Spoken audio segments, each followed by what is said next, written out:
Hello everyone. Today we are going to start exercise 7.3. ये exercise हमारे कॉन्ग्रेंसी के criteria side side side कॉन्ग्रेंसी rule और RHS rule के ऊपर बेस्ड है। साइड साइड साइड मतलब जब किसी भी एक ट्रायंगल की सभी साइड्स दूसरे ट्रायंगल की कोरस्पॉन्डिंग साइड्स के इक्वल होंगी तो हम कहेंगे कि by side side side कॉन्ग्रेंसी rule दोनों ट्रायंगल्स कैसे होंगे, कॉन्ग्रेंट।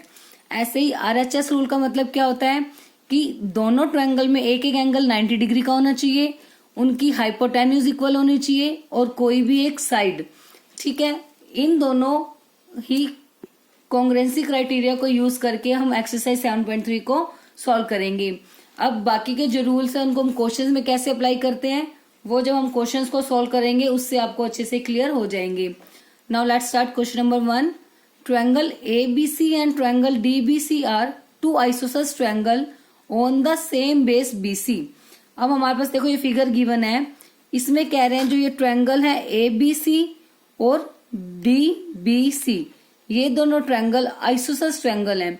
आइसोसस ट्रायंगल मतलब जिसकी टू साइड्स कैसी होती हैं, इक्वल। सो ABC ट्रायंगल की दो साइड इक्वल होंगी मतलब AB इक्वल्स टू AC और DBC ट्रायंगल की साइड्स इक्वल है मतलब DB और DC। और दोनों ट्रायंगल सेम बेस किस पर बने हुए हैं, BC। तो दोनों का जो बेस है वो कौन सा है, BC। If AD is extend to intersect BC at P, AD हमने एक लाइन ली, AD को एक्सटेंड मतलब बढ़ा दिया P पॉइंट तक, इस टाइप से कि जो P पॉइंट है BC लाइन को इंटरसेक्ट कर रहा है एट P पॉइंट पर। Now we have to show that triangle ABD is congruent to triangle ACD। मतलब पहले हमने करने तो इसमें 4 पार्ट्स को प्रूव करना है तो हम 1 बाय 1 सभी पार्ट्स को सॉल्व करते हैं। फर्स्ट ऑफ ऑल हमारा क्या है, फर्स्ट पार्ट ABD और ACD को कॉन्ग्रेंट प्रूव करना। तो ABD ट्रायंगल हमारा ये है, ABD this one and ACD this one triangle, ठीक है। तो दोनों ट्रायंगल लेके चलते हैं। सबसे पहले first part in triangle ABD and triangle ACD जिनको कॉन्ग्रेंट प्रूव करना है वो लेके चलते हैं। अब इसमें हमारे पास क्या क्या गिवन है, अब AB और AC गिवन है हमें इक्वल और ये इसका कोरस्पॉन्डिंग पार्ट्स हैं तो ले लेते हैं AB equals to AC given.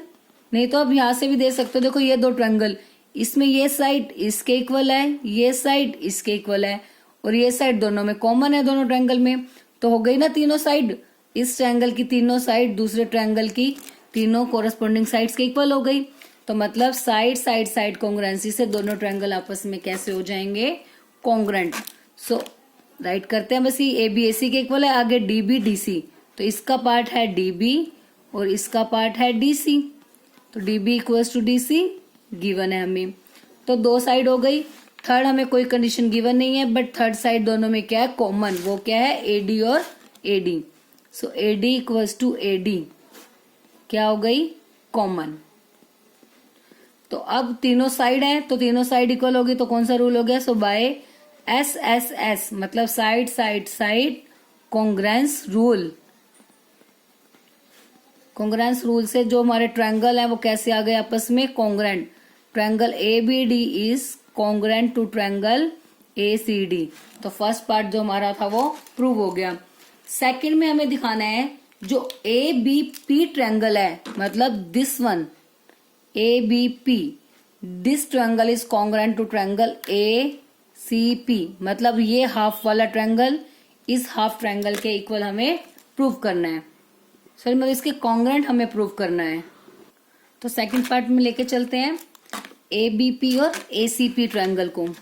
So in triangle ABP and triangle ACP, ठीक है। अब इन दोनों ट्रायंगल में हमें चाहिए ABP और ACP। अब इसमें AB और AC लाइन हमें इक्वल गिवन है, AP दोनों में कॉमन है बट थर्ड साइड हमारे पास इक्वल नहीं है, ठीक है। बट फर्स्ट पार्ट में अभी हमने इन दो ट्रायंगल को कॉन्ग्रेंट प्रूव किया है। अगर ये दोनों ट्रायंगल कॉन्ग्रेंट है तो उसके कोरस्पॉन्डिंग पार्ट्स कैसे होंगे, इक्वल। तो हम कह सकते हैं कि वन एंगल इक्वल होगा 2 के equal bye CPCT from part 1। First part में दोनों ट्रायंगल कॉन्ग्रेंट है तो सीपीसीटी से उसके कॉन्ग्रेंट पार्ट जो है इक्वल हो जाएंगे, मतलब एंगल 1 और 2 इक्वल। तो अब इस पूरे ट्रायंगल में ए बी पी और ए सी पी में क्या हो जाएगा, ए बी और ए सी इक्वल गिवन है हमें, ए पी कॉमन और उनके बीच का एंगल 1 और 2 इक्वल हो जाएंगे फ्रॉम पार्ट 1 कि दोनों ट्रायंगल कॉन्ग्रेंट है तो बाय सीपीसीटी से हम इनको इक्वल ले सकते हैं। सो साइड एंगल साइड से दोनों ट्रायंगल हमारे पास कैसे हो जाएंगे, कॉन्ग्रेंट। तो अब लेके चलते हैं इसमें। अब दोनों में हमें क्या क्या गिवन है, ए बी इक्वल है ए सी के जो कि इसके कोरस्पॉन्डिंग पार्ट है, ये हमें गिवन है, और ए पी दोनों में कॉमन है।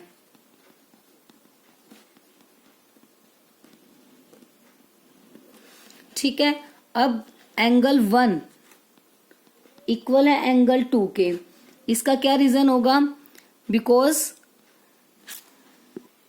ये लिख सकते हैं बाय सीपीसीटी एज, या फिर because triangle A B D congruent to triangle A C D. First part में बोला है ना, दोनों ट्रायंगल्स आपस में कॉन्ग्रेंट है, दोनों का ए वाले एंगल इक्वल होंगे, मतलब angle 1 is equal to angle 2। तो अब रूल हो गया side angle side, side angle side से दोनों ट्रायंगल कैसे हो गए, congruent. So by side angle side congruence rule, triangle A B P is congruent to triangle A C P. दोनों ट्रायंगल आपस में कैसे हो गए, कॉन्ग्रेंट। नाउ नेक्स्ट लेके चलते हैं इसका थर्ड पार्ट। थर्ड पार्ट में हमें क्या शो करना है कि एपी जो है वो बाइसेक्ट कर रही है angle A as well as angle D. Bisect का मतलब क्या होता है कि 2 इक्वल पार्ट्स में डिवाइड करना। इसका मतलब हमें क्या प्रूव करना है कि जो एपी लाइन है वो एंगल ए और बी को इक्वल पार्ट्स में डिवाइड कर रही है, मतलब एंगल ए को 2 इक्वल पार्ट्स में, मतलब 1 और 2 को इक्वल दिखाना है और 3 और 4 को इक्वल दिखाना है। 1 और 2 को भी मैंने आपको बताया कि जैसे ये दोनों ट्रायंगल कॉन्ग्रेंट हुए थे 1 और 2 आपस में कैसे आ गए, इक्वल बाय सीपीसीटी। और 3 और 4 को इक्वल दिखाने के लिए हमें क्या करना पड़ेगा, इन छोटे वाले ट्रायंगल को कॉन्ग्रेंट प्रूफ करना पड़ेगा ताकि सीपीसीटी से एंगल 3 और 4 आपस में कैसे आ जाएंगे, इक्वल। तो लेट्स स्टार्ट। फर्स्टली हम पार्ट करते हैं थर्ड का। क्या दिखाना है, एपी जो है एंगल ए और बी डी को बाइसेक्ट करता है। सो अब एंगल ए को बाइसेक्ट करने का मतलब हमें दिखाना है 1 और 2 इक्वल। अब फ्रॉम पार्ट 1 हमारे पास क्या आया था, जो ट्रायंगल ए बी डी है वो कॉन्ग्रेंट था triangle A C D. Means ये छोटे वाला ए बी डी कॉन्ग्रेंट था ए सी डी के। जैसे ये दो ट्रायंगल कॉन्ग्रेंट हुए सीपीसीटी से इसके कोरस्पॉन्डिंग पार्ट्स जो है वो इक्वल हो जाएंगे, मतलब इन दोनों ट्रायंगल में। सो इसके लिए एंगल 1 इक्वल हो जाएगा एंगल 2 के बाय सीपीसीटी। तो जैसे एंगल 1 एंगल 2 के इक्वल हुआ, इसका मतलब जो एडी है, सॉरी एपी है, वो बाइसेक्ट कर रही है किसको, एंगल ए को। So therefore AP bisects angle A. एक चीज तो प्रूव हो गई। अब हमने प्रूव करना है कि जैसे एपी एंगल ए को बाइसेक्ट करता है वैसे एंगल डी को भी बाइसेक्ट करता है, मतलब एंगल 3 और 4 को हमें इक्वल दिखाना है। उसके लिए हम इन दो ट्रायंगल को कॉन्ग्रेंट प्रूव कर देंगे जिसका ये पार्ट है। तो लेके चलते हैं। Now in triangle DBP and triangle DCP, दो ट्रायंगल लेके चले। अब इसमें डीबी और डीसी इक्वल है, गिवन है, क्योंकि डीबीसी कैसा ट्रायंगल था, आइसोसेल, तो डीबी और डीसी हमें गिवन है equal. So DB equals to DC, given है ये कंडीशन। और उसके बाद डीपी डीपी दोनों में कॉमन है, so DP equals to DP common. Third चीज क्या हो जाएगी हमारे पास, अभी हमने प्रूव किया सेकंड पार्ट में जो ये एबीपी ट्रायंगल है वो एसीपी ट्रायंगल के कॉन्ग्रेंट है। तो ये पूरे ट्रायंगल इस पूरे के कॉन्ग्रेंट है, तो सीपीसीटी से इसके कोरस्पॉन्डिंग पार्ट्स कैसे होंगे, इक्वल, मतलब BP is equals to BC. तो बीपी और बीसी जैसे ही इक्वल आ जाएंगे तो सॉरी सीपीसीटी से, तो हमारी तीनों साइड इक्वल आ जाएंगे इस ट्रायंगल की। तो साइड साइड साइड से दोनों ट्रायंगल कैसे हो जाएंगे, कॉन्ग्रेंट। तो बस दो चीजें हमने ले ली, ये साइड इसके इक्वल गिवन थी, ये कॉमन, और अब नेक्स्ट हो जाएगा BP equals to PC, BP equals to PC by CPCT. As हमारे पास जो ट्रायंगल थे second part ABP is congruent to ACP, ABP is congruent to triangle ACP.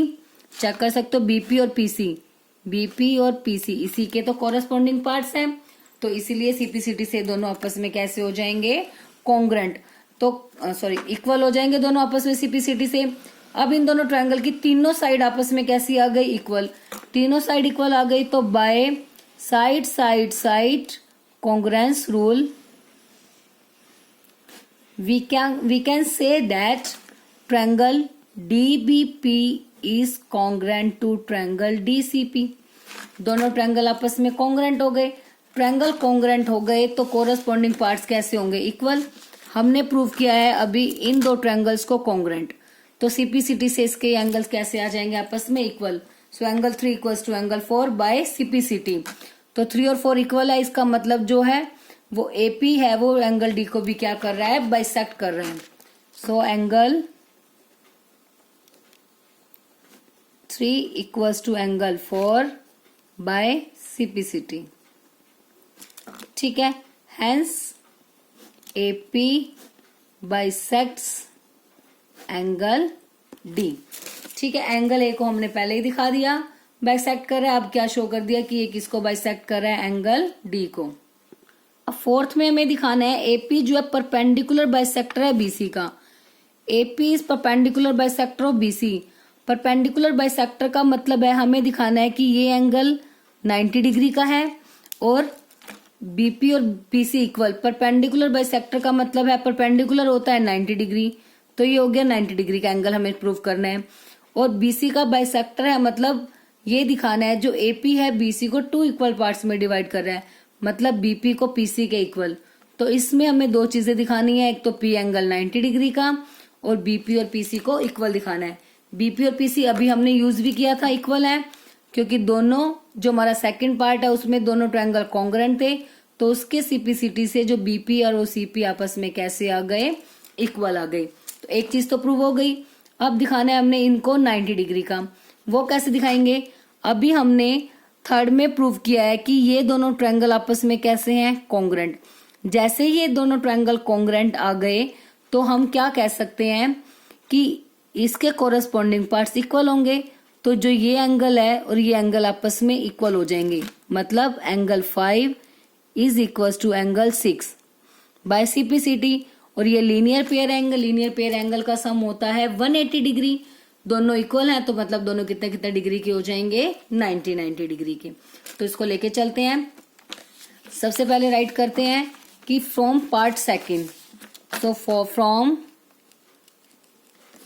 Part second क्या आया था हमारे पास, जो एबीपी है वो कॉन्ग्रेंट आ गया था किसके, एसीपी के, ठीक है। ABP is congruent to ACP.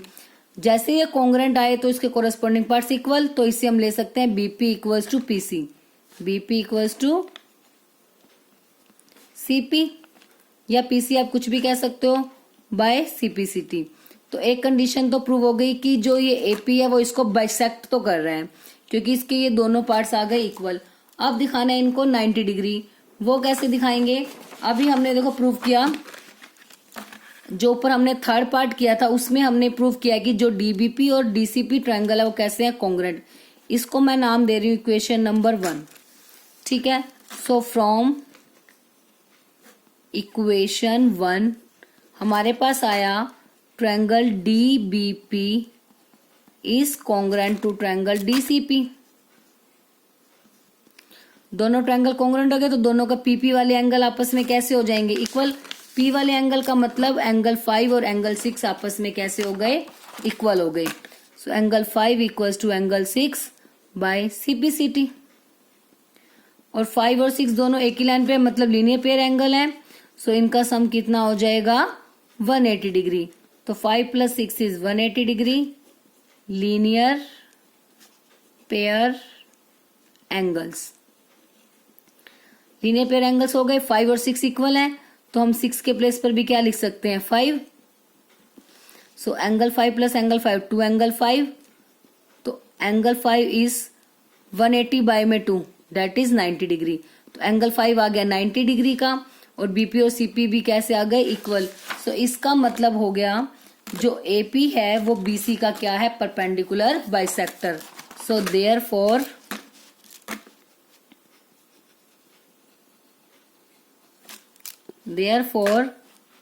AP is perpendicular bisector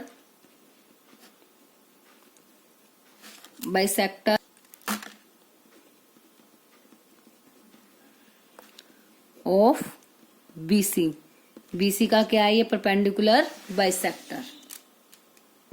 Now next question number 2, AD is an altitude of an isosceles triangle ABC।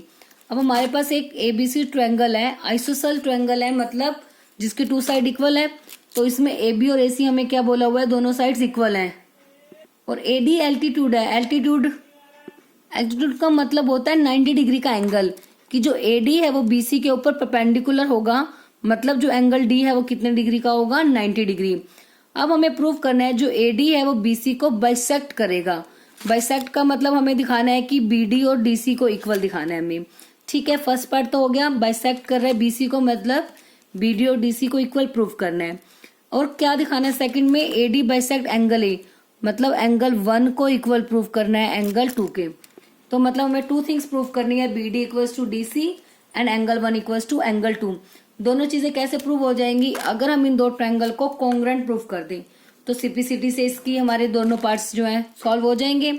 तो फर्स्ट लेके चलते हैं now, in triangle ABD and triangle ACD। अब हमें क्या क्या गिवन है इसमें, AB equals to AC given है, क्योंकि आइसोसेलेस ट्रायंगल है। अब AD दोनों में क्या है, कॉमन, और ये एंगल हमें एल्टीट्यूड है, मतलब ये एंगल कितने डिग्री का है, 90। सो इसको नाम दे दिया 3 और 4, angle 3 equals to angle 4 90 degree. ठीक है, ये हमें गिवन है एज AD इज एल्टीट्यूड। अब कौन सा रूल हो गया, देखो ये साइड इक्वल है, ये साइड और ये साइड एंगल साइड तो रूल है ही नहीं, बट ध्यान से देखो ये हमारा रूल है RHS रूल। एक एंगल 90 डिग्री का है, उसके सामने हाइपोटेन्यूज मतलब AB इक्वल है इसकी हाइपोटेन्यूज AC। तो ये आप मेंशन कर सकते हो, hypotenuse AB is equals to hypotenuse AC। अब इसमें एक एक एंगल 90 डिग्री का है, दोनों की हाइपोटेन्यूज इक्वल है, और एक साइड हमारी इक्वल आ गई, साइड कोई भी इक्वल हो सकती है। तो रूल कौन सा हो गया, बाय RHS कॉन्ग्रुएंस रूल। दोनों ट्रायंगल आपस में कैसे हो गए, congruent. ABD is congruent to triangle ACD। दोनों ट्रायंगल कॉन्ग्रुएंट हो गए, तो सिंप्लिसिटी से जो जो हमने प्रूफ करना है वो ले सकते हैं। तो फर्स्टली हम क्या ले सकते हैं, BD equals to DC। So therefore जो हमारी लाइन थी AD वो बाइसेक्ट कर रही है किसको, लाइन BC को। तो फर्स्ट पार्ट प्रूव हो गया। सेम अब सेकंड पार्ट में हम क्या कहेंगे, फ्रॉम 1 से जो ट्रायंगल है ABD वो कॉन्ग्रुएंट आ गया ट्रायंगल ACD के। दो ट्रायंगल इसका भी रीजन देंगे हम बाय सिंप्लिसिटी। अब दोनों ट्रायंगल कॉन्ग्रुएंट है तो इसके कोरस्पॉन्डिंग पार्ट्स इक्वल होंगे। तो कोरस्पॉन्डिंग पार्ट हमें क्या दिखाना है कि जो एंगल 3 है वो एंगल 1 को 2 के इक्वल दिखाना है। हमें सेकंड पार्ट में ये दिखाना है ना, AD एंगल A को बाइसेक्ट करे, मतलब 1 और 2 को इक्वल दिखाना है। दोनों ट्रायंगल कॉन्ग्रुएंट आ गए तो उसका सिंप्लिसिटी से मतलब कोरस्पॉन्डिंग पार्ट्स कैसे हो जाएंगे, equal. So angle 1 equals to angle 2, क्योंकि देखो दोनों के A वाले एंगल कोरस्पॉन्डिंग पार्ट्स हैं, मतलब इक्वल होंगे। That means angle 1 is equals to angle 2 by simplicity. So therefore AD bisect angle A। तो बस सिंपल सा हमारे पास था, एक आइसोसेलेस ट्रायंगल है ABC जिसमें बोला हुआ AD एल्टीट्यूड है, मतलब ये 90 डिग्री का एंगल है, तो 3 और 4 दोनों इक्वल हो जाएंगे, कितने कितने डिग्री के, 90 डिग्री के। तो अब हमने प्रूव करना है कि एंगल 1 और 2 इक्वल है, मतलब एंगल A को बाइसेक्ट कर रही है ये लाइन, और BD और DC को इक्वल दिखाना है, क्योंकि हमने ये दिखाना है जो AD है वो BC को भी क्या कर रही है, बाइसेक्ट, मतलब 2 इक्वल पार्ट्स में डिवाइड कर रही है। तो दोनों ट्रायंगल को हम कॉन्ग्रुएंट प्रूफ करेंगे तो हमारे दोनों पार्ट्स सॉल्व हो जाएंगे। तो कॉन्ग्रुएंट प्रूफ करने के लिए हमने दो ट्रायंगल लिए, AD दोनों में कॉमन है, एंगल 3 और 4 इक्वल है क्योंकि 90 डिग्री के हैं, और ये दोनों की हाइपोटेन्यूज इक्वल है, AB और AC, ये हमें गिवन है। तो RHS रूल से दोनों ट्रायंगल हो गए कॉन्ग्रुएंट। तो फर्स्ट पार्ट में हमें दिखाना था कि BD और DC इक्वल, तो BD और DC इक्वल आ गए बाय CPCT, तो CPCT से दोनों इक्वल हो गए, मतलब AD बाइसेक्ट कर रहा है BC को। और दिखाना था कि जो AD है एंगल A को बाइसेक्ट कर रहा है, मतलब एंगल 1 और 2 को हमें क्या दिखाना है, इक्वल। तो ये भी CPCT से दोनों कैसे आ गए हमारे, equal. So therefore AD bisect angle A। बस आज के लिए हम ये 2 क्वेश्चन ही करेंगे। आई होप दोनों क्वेश्चंस आपको अच्छे से क्लियर हो गए होंगे।